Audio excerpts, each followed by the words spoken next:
Hello everyone. क्या आपको पता है भारत में 70 लाख करोड़ रुपए ब्लैक मनी में है? And we all know real estate यानी कि प्रॉपर्टी डीलिंग में सबसे ज्यादा ब्लैक मनी यूज होता है। चलिए समझते हैं एक एग्जांपल से कि ये पूरा ट्रांजैक्शन रूट कैसे होता है। सपोज एक बिजनेसमैन है जिसका साल का टर्नओवर 1 करोड़ रुपए है। अब वो 1 करोड़ रुपए में उसका ग्रॉस प्रॉफिट है 30 लाख रुपीज। 30 लाख रुपए के प्रॉफिट में salary, rent, electricity expense minus करके वो साल का 20 लाख रुपए कमाता है। This is his actual profit. But in his income tax return अपने आईटीआर में वो शो करता है कि मैं साल का सिर्फ 5 लाख रुपए कमाता हूं, जिसपे वो जीरो टैक्स पे करता है। एंड ये ऐसा करने का कारण क्या है? क्योंकि अगर वो 20 लाख रुपए प्रॉफिट शो करेगा देन अप्रोक्सीमेटली उसको 5 लाख रुपए इनकम टैक्स गवर्नमेंट को पे करना पड़ेगा। तो to avoid that 5 lakh rupees as tax, वो इनकम टैक्स चुराने के चक्कर में 20 लाख रुपए ना दिखाते हुए 5 लाख रुपए इनकम शो करता है। ऐसा अगर वो 10 साल तक करे तो उसका टर्नओवर हो जाएगा 10 साल में 10 करोड़ रुपए। उसने 10 साल में एक्चुअल प्रॉफिट 2 करोड़ रुपए कमाया है एंड इनकम टैक्स में 5-5 लाख रुपए हर साल शो किया है। दैट मीन्स 50 लाख रुपीज उसने 10 साल में प्रॉफिट कमाया, ऐसा वो शो कर रहा है इनकम टैक्स डिपार्टमेंट को। नाउ एवरी ईयर क्योंकि उसने इनकम टैक्स में सिर्फ 5 लाख रुपए डिस्क्लोज किए हैं बट उसकी एक्चुअल इनकम 20 लाख है, तो 15 लाख रुपए ये ब्लैक इनकम उसने जनरेट की है। ठीक है। एंड ओवर द इयर्स उसने 10 साल में 1.5 करोड़ रुपए ब्लैक इनकम अपनी जनरेट करके रखी हुई है।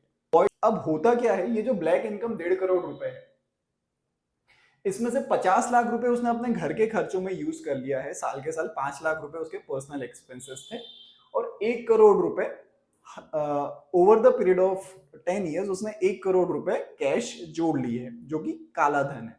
नाउ अब ये 1 करोड़ रुपए वो बैंक में डिपॉजिट नहीं कर सकता।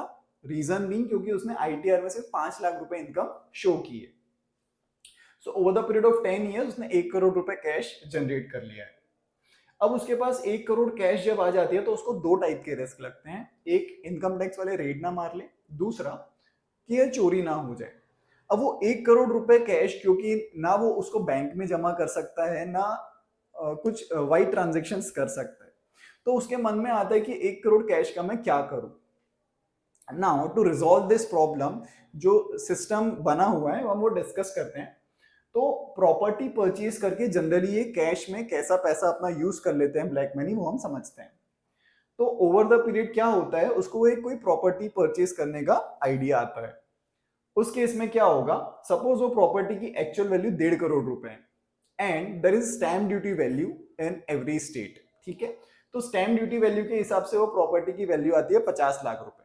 मतलब ऑन पेपर गवर्नमेंट ये बोलती है कि ये प्रॉपर्टी की वैल्यू 50 लाख है, but market value of that property actual में जो ट्रांजेक्शन होना है वो 1.5 करोड़ रुपए का है।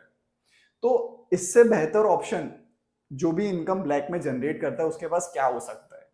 अब अल्टीमेटली होगा क्या, जो भी सेलर है वो सेल डीड जो एग्जीक्यूट करेगा वो 50 लाख रुपए की करेगा, मतलब पक्के की जो सेल डीड होगी। इसी पे स्टैंप ड्यूटी भरी जाएंगी जो 6% होती है। एंड ये 50 लाख रुपए वो बैंक से ट्रांसफर कर देगा जो उसने कमाए हैं over the period of 10 years, या बैंक लोन लेके वो 50 लाख रुपए दे देगा। और 1 करोड़ रुपए जो कैश में देना है, ये जो उसने जनरेट किया था 10 साल में, ये उसको कैश में देके अपना हिसाब जीरो कर देगा। So this is how black money is used to buy a property in India. इसके दो ही कारण हो सकते हैं। एक तो अगर आपकी प्रॉपर्टी की स्टैम्प ड्यूटी वैल्यू, अगर आप अपने एरिया में भी देखेंगे तो जनरली होता ऐसा ही है कि स्टैम्प ड्यूटी वैल्यू जो गवर्नमेंट नोटिफाई करती है हर साल वो कम रहती है बट मार्केट वैल्यू ज्यादा है। सो this is the main लकूना in the system. अगर आपकी प्रॉपर्टी वैल्यू मार्केट वैल्यू से पैरेलली सेम रहेगी तो इन दैट केस ये ब्लैक मनी यूज नहीं हो सकता है प्रॉपर्टी ट्रांजेक्शन्स में। बट बिकॉज वैसा नहीं है, मार्केट वैल्यू कुछ और होती है, स्टैम्प ड्यूटी वैल्यू कम होती है, तो जो गैप रहता है बीच का, ये गैप को फुलफिल करने के लिए ये जो ब्लैक मनी का कैश है ये यूज होता है। So I hope you have got the modus operandi कि ये कैश यूज कैसे होता है। And in case you have any queries और एनी क्वेश्चंस कि ये पूरा सिस्टम रूट कैसे होता है, mention that query in the comment section and we will definitely look into it.